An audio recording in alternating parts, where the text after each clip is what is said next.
9,000 civilians, police and military personnel have been killed in the conflict during the same period. Our first guest tonight is the Republican Congressman Scott Franklin. He's a US Navy veteran from Florida who sits on the Armed Services Committee and is briefed on intelligence and special operations. Congressman, thank you for being with us.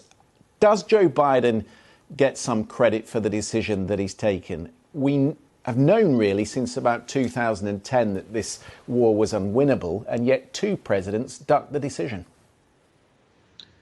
Well, first, Christian, thanks for having me this evening. We knew that there was going to be an exit at some point from Afghanistan, but how we've gone about this has just been completely disastrous. And really, the manner is all on Joe Biden's hands. This is not how it had to be. Well, let's just explore that for a second.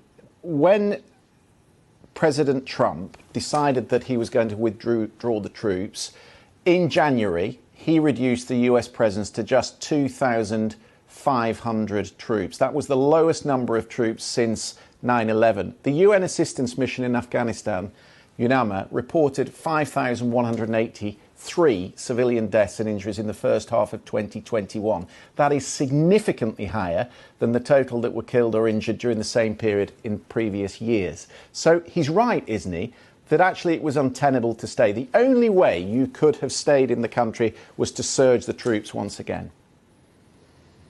Well, I don't think that's accurate. I think over time we were transitioning more of the responsibility for the day-to-day fighting to the Afghan army.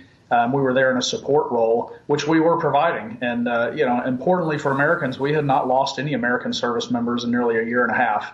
And as far as President Trump negotiating with the Taliban previously, it was all very conditions-driven. Everything that we've seen would not have happened, in my view, had President Trump still been in office, because the tripwires that were put in place to ensure this kind of debacle didn't happen, they were there, but President Biden chose to ignore those and make this a unilateral withdrawal. Well, again, I want to explore that because Olivia Troy, who served for the vice president in the former administration, she was a former Homeland Security and counterterrorism advisor. She tweeted on Friday, Donald Trump had 4 years putting this plan in place to evacuate our Afghan allies, who were the lifelines for many of us who spent time in Afghanistan. They've been waiting a long time. There were cabinet meetings, she said, during the Trump administration where Stephen Miller would peddle his racist hysteria and undermine anyone who worked on solving the SIV issue by devastating the system. So there was not a system in place over the last 4 years, even though the administration knew it was withdrawing the troops, to get the Afghan allies out. Well, all I can tell you is that less than 2 weeks ago, President Biden stood at the podium and said that we would not leave Afghanistan without bringing home every American and every one of our allies that had committed and stood by our side and shed blood on our behalf. That was a commitment from him. Now, I want to know what his plan is now that we have no military presence in the country. What is your plan, Mr. President, to make good on your word? Well, what should it be? Because obviously the United States has leverage. You sit on the Armed Services Committee. There will be a discussion, I presume, within the committees about the enormous reserves that the Americans are holding. Is that leverage enough to ensure that they can get everybody out? Could you supply a list to the Taliban and tick them off one by one? We've given up virtually all the leverage that we had previously. The Taliban doesn't need our money nearly as much as they need the control that we've handed to them in the country there.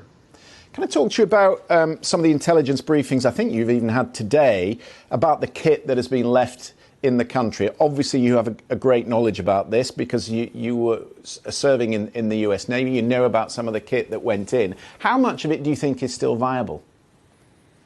I think a tremendous amount of it is. We've seen some of the videos running around, and obviously it's more than just Black Hawk helicopters and light attack aircraft. It's body armor, night vision goggles, GPS equipment, biometric equipment that, oh, by the way, includes a lot of information on all the people that have served by our sides. It's a devastating amount of information or equipment that we will be fighting against on the battlefield, either there in Afghanistan or we'll end up in other parts of the world. And, there's this notion that they don't need the aircraft. They can turn around and sell those to other countries, Iran in particular. we will see this equipment again. And that was another mistake. Once the intel was there that the Taliban were going to take control of the country, we should have had a plan to eliminate as much of that equipment as possible before we exited. Could you have done that? Because this was equipment that you left behind for the Afghan military. I watched a video the other day with the Afghan military on the airfield in Kandahar. They had to hand over the Humvees in order to get out alive. It was a deal for safe passage to get out of the airport. There's not much Joe Biden could have done about that, is there? There was clear intel for a long time leading up that the Afghan National Army was not going to be able to hold, that the Taliban were going to take control. Obviously, the Biden administration had no idea it was going to fall as quickly as it did, but they thought whether it's 30 days or 60 days or 6 months, they knew that ultimately the Taliban was going to be in control of the country. So for them to say that, we gave this to the Afghans, we didn't hand it to the Taliban, that's just simply not accurate. So here's what Donald Trump has said, and it is relevant because he could be a candidate in 2024. He said all equipment should be demanded to be immediately returned to the United States, and that includes every penny of the $85 billion in cost. If it's not handed back, we should either go in with unequivocal military force and get it, or at least bomb the hell out of it. What do you make of that? Well, that's easier said than done. It'd be one thing to take aircraft out. Most of this equipment has been dispersed. I don't think there's going to be much hope of getting a lot of that equipment back. Can I ask you about the over-the-horizon counter-terrorism operation, which he's just outlined in his speech today? He says this is the new way of tackling threats like ISIS-K. I can think back to probably the second term of George W. Bush when the drones were hitting targets all across Afghanistan. And they were hitting, on a number of occasions, in fact quite a lot of the time, civilians. And it was the civilian toll which in a way gave rise to ISIS and the nihilism that they represent. Are you sure that you can fight a war like this from the air? I'm quite sure we can't. And I'll tell you, when I was in Bahrain shortly after 9/11, we were planning the initial strikes. And at that time, we had no secure air bases in country, and those missions were coming from many, many hours away. And we're launching off carrier decks in the Northern Arabian Gulf, flying 9-hour missions, having to refuel a couple of times off tankers. It's darn near impossible to do that accurately, and we need intel on the ground there that we've now unilaterally given up. What intel have you seen about the strike on Sunday, which hit this family, apparently killing 10 members of the family, including a number of children? I haven't personally received intel briefs on that. My understanding, what we think we know, this was not a high explosive weapon that we used, but that the actual explosion that killed the civilians was due to secondaries of actually the target we were intending to take out, which was a vehicle bomb. But you've not seen the video of these secondary explosions as yet? I personally have not, no. Okay. Just finally, how should the United States deal with the Taliban going forward? I don't think we should recognize them as a legitimate government. We currently have them declared as a terrorist group. Some would argue that even the deliberations that we've done with them so far might even violate that. And we can argue as to who's responsible for that. It was not just Biden. It was President Trump before. Even the Obama administration dealt with the Taliban.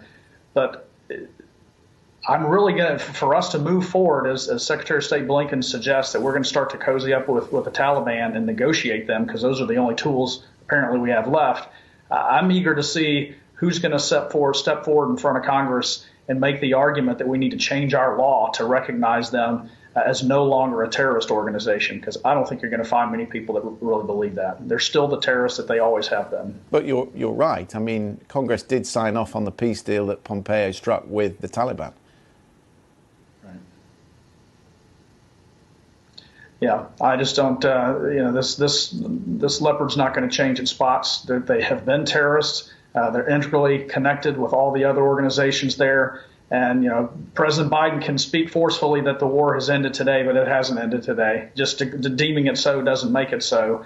Just as we may have thought that we weren't at war on 9/11, but I can assure you on September 10th of 2001, we were at war with Al-Qaeda. They just hadn't informed us yet. So we're still at war there. Congressman Franklin, really good of you to join us this evening. Thanks for being here. Thank you.